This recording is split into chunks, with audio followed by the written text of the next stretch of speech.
Tagline fam, welcome back. Today is going to be episode 20 of Small Talk. Now, this is going to be a long one. I have a lot of topics to get through today. It's been a while since I did Small Talk. It's honestly really been a while since I've been uploading videos for real. So I have a lot to catch up on. Some of this is going to be new tea, some of this is going to be old tea. I just got to catch up. But yeah, we got a lot to discuss today, so we just gonna go ahead and get into it. The video is already gonna be long, so I'm not trying to make it any longer than what it needs to be. Okay, first things first, let's talk about British.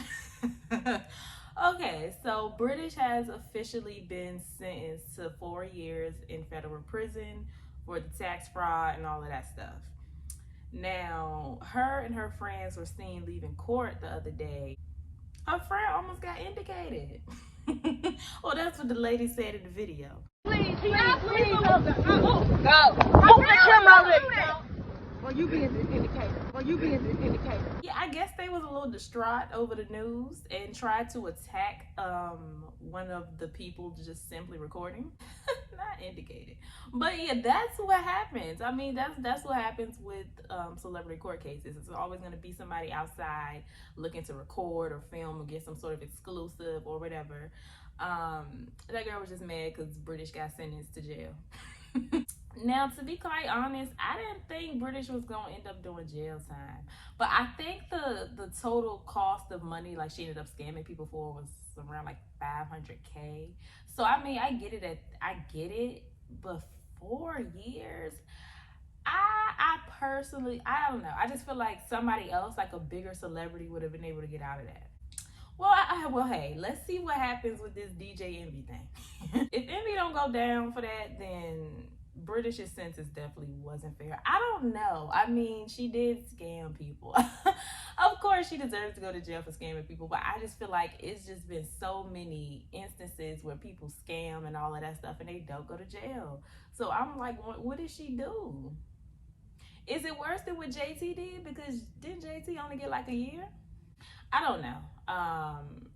I mean, obviously, she's probably not going to do all 4 years. You know, they do let you out early. They may put her on probation, all of that stuff. But I just think that's a crazy sentence. Y'all let me know what y'all think about that in the comments down below. I'm sure she is distraught. She was distraught over the ankle monitor. Okay, next thing I want to talk about is, this is old.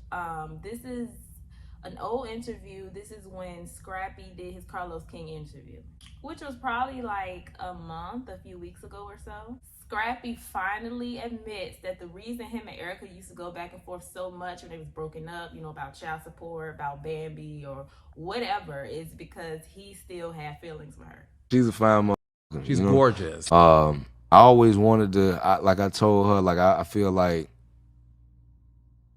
the reason we used to have our episodes is because I never truly got over her. You know what I'm saying? I just try to jump to somebody else real fast just to get the pain off. You know what I'm saying? And we had already knew this. We already knew that's why Bambi was so bothered, because she was, you know, intimidated by their connection. We already knew that he was still in love with Erica. But I think now that him and Bambi are divorced or getting divorced or whatever, he's free to be honest. So he don't have to worry about hurting nobody's feelings. We always knew that. Like, anytime they got into it, you could see it. Like, he could never communicate. She always was ready to communicate, talk about the issue, get over it. He could never, like, look her in the eye. He could never communicate. Like, it was quite clear that he still had some feelings. So, yeah, he finally admitted that. He also said something in that interview that I didn't know. He pretty much said that, if y'all remember back when Scrappy and Erica were engaged on Love and Hip Hop. If you watched Love and Hip Hop, back during the time where they were engaged, and Scrappy ended up going to rehab, and he had to be in this center for maybe like a month, I want to say. And Erica went and visited him, and she gave him his ring back. He said that during that time he had called Bambi. And Bambi went to come see him. And also Bambi was supposed to be on the show with him way earlier. But something ended up happening. But basically, what he's saying is he has been going back and forth between Diamond, Bambi, and Scrappy since we were first introduced to them on Love and Hip Hop. And that is crazy because we were just introduced to Erica. And she told us a story about how he was with Diamond and how he left her for Diamond and then Diamond left him for Soulja Boy. We ain't hear nothing about Bambi. Bambi had just popped up on a bike a few seasons later. So to know that he has really been intertwined with all three of these women for maybe, I guess, a decade at this point, that's crazy. Even when she was doing the hot tub scene with Benzino, she was already dealing with Scrappy in that moment. Like, I had no idea Baby was around that long. But yeah, moving on. And I know y'all want to talk about these taglines from Potomac. Let's go ahead and get into them. First, before we get into that, I want to know, did y'all see Ashley's new haircut?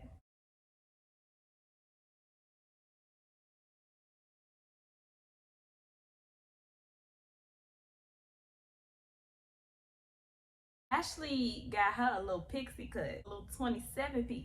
Actually, it looks really, really good on her. I actually really like that look on her. She has a slim, small face, so it doesn't look bad. She's pretty, you know, she's not ugly, so she can pull off a shortcut. It looks really good on her, actually. Y'all let me know what y'all think about that. But yeah, let's get into these taglines, which were quite disappointing, if if I'm gonna be honest. So yeah, I'm just gonna go ahead and rank them. I probably only like two of them. They weren't that great to me, to be honest with you. I'm gonna start with the best tagline. So if I'm being quite honest with you, I'm gonna have to give Ineka, is that how you say her name? The new girl? I'm gonna go ahead and give her the best tagline. Nigeria raised me, LA made me, and Potomac will remember me. I liked it the most. It wasn't like, it's not one of the best taglines I've ever heard, but out of this cast, that was the best tagline. I really liked it. It kind of makes me excited to see her. It's like, okay, girl, what we gonna remember? So yeah, I really liked her tagline. So that was number one. Next, I'm gonna have to give it to Giselle. I'm no angel, but give me some grace and you'll learn to adore me. The reason that I like this one so much is because she used all three of her daughters. She had all of their names in it. You know, Giselle done bought it this season. She done bought it with her cast photo. She done bought it with the tagline. Let's see what Giselle's talking about this season, okay? Yeah, those were the best taglines to me. Those were the only ones I actually liked. Everything else I'm just simply ranking in terms of best to worst in my opinion. But those are the only two I actually liked. So yeah, yeah. Ineka or Neka. It's just gonna be so funny. If that's how you say it, Neka. It just sounded a little too close to something else. Neka or Ineka. I don't know. I hope it's Ineka. Oh, but yeah, she had the best tagline, and then Giselle was second best. Okay, so next, I guess Wendy.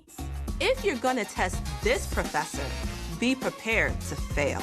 Which, if I am not mistaken, I follow this account, Bravo Biatch, on Instagram, and they come up with taglines for housewives all the time. And I could have sworn that was in one of the posts I saw when they came up with some taglines for Wendy. So did Bravo call you? Did Wendy call you? Shout out to Bravo Biatch though. They really do come up with some good taglines. They really do. I would highly suggest y'all to check them out on Instagram. They sound better than the ones that be making it on air, to be honest. Like, if they have not hired you at this point, they really need to. But yeah, I could have sworn I saw that on your page first. And if that is true, congratulations. Shout out to you. That's amazing. You deserve it. You are super creative. So yeah, third place, I'm gonna go ahead and give it to Wendy. Kind of expected for her to talk about, you know, being a doctor, degrees, a test, something like that. It's kind of like Sonya, you know, she's always gonna give you something about track, or Candy always gonna give you something about money, you know. Wendy's always gonna give you something about being a doctor. It is what it is. So yeah, I think that was probably the next best one. And then after that,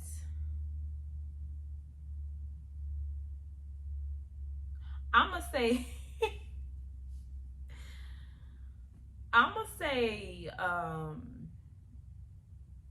Candace. When they go low, I just hit high notes. Now, I've already seen y'all saying this on social media, but Candace was giving Candy tease. I may be small, but my empire keeps on growing. I might be small. Oh.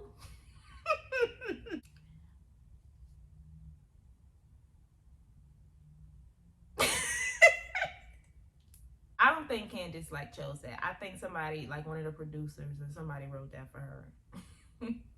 The reason that is next is because they're all equally bad. I'm not even joking. These taglines were, I don't even know what was worse between Atlanta and Potomac. Y'all let me know which one was worse. I think honestly Potomac was probably worse. But yeah. So far it's Eneka, and then Giselle, and then Wendy, then Candace, and then next Karen. I'm gonna say Karen, even though her tagline did not make sense to me. I don't ride the fence, honey. I am the fence. You ride me. First of all, I don't know what I'm the fence means. And also, I don't know what you ride me means either. It sounded like, Karen tried to be clever or witty or something, and it just, it didn't translate. I don't ride the fence. I am the fence, and you ride me. What? What are you talking about, Karen? You could tell they tried to do something there. I'm just not sure what they was trying to do. So yeah. After Karen,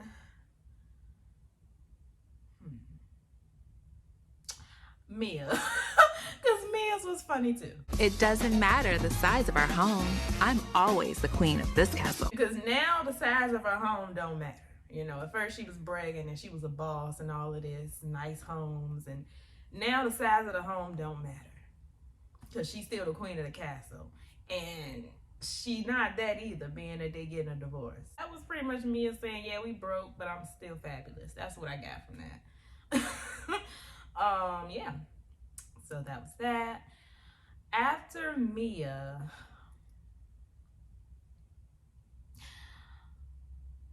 I don't know whose was worse between Robin and Ashley.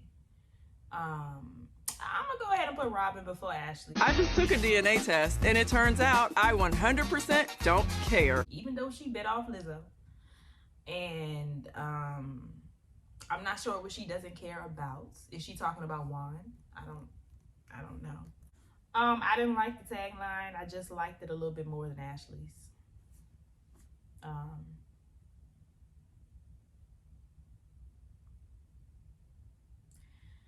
Robin never has good taglines though, in my opinion. Yeah, I don't even know what to say about that. That was just stupid to me. And then lastly, Ashley. You don't have to dig for gold when you shine this bright. But you are. It just didn't work out the way you wanted it to. And I just thought that was just a very lazy, very, very lazy tagline. Ashley usually has a good tagline. When she owning up to being messy or whatnot. I didn't like that one. And you are a gold digger. You just failed the mission. So yeah, that was my ranking. I think Eneka had the best one. Giselle next. Then Wendy. Then Candace. Karen. Mia. Robin. Ashley. That's 8 girls. It's 8 housewives this season. Wow. But yeah. And then we still got Sharice with them glasses.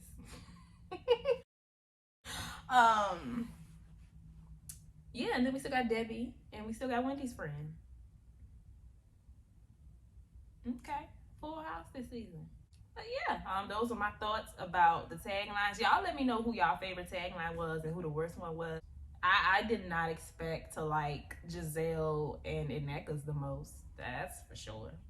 But hey, y'all know we honest over here, whether I like you or not.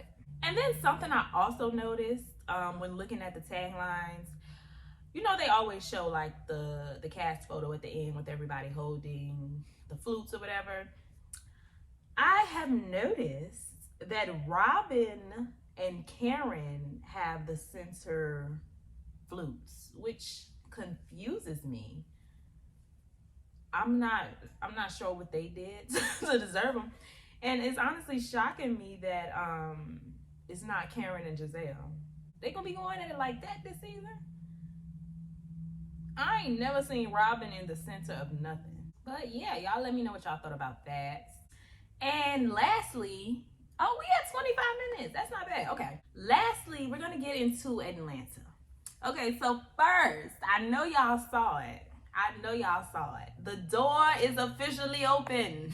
Nene and Cynthia done renewed their friendship contract, child. So Nene made this post on Instagram, and she said, "Listen, child, I told y'all I stepped out the other night and bumped into several people, but what I didn't tell you is that I bumped into the Cynthia Bailey, honey. When I tell you, I had to read her down, and she did this emoji, so I'm sure she was, you know how she said Cynthia reads, not reads. I'm sure that's what she meant by that emoji. I had to read her down." No, really. Y'all know I can't hold a grudge for too long.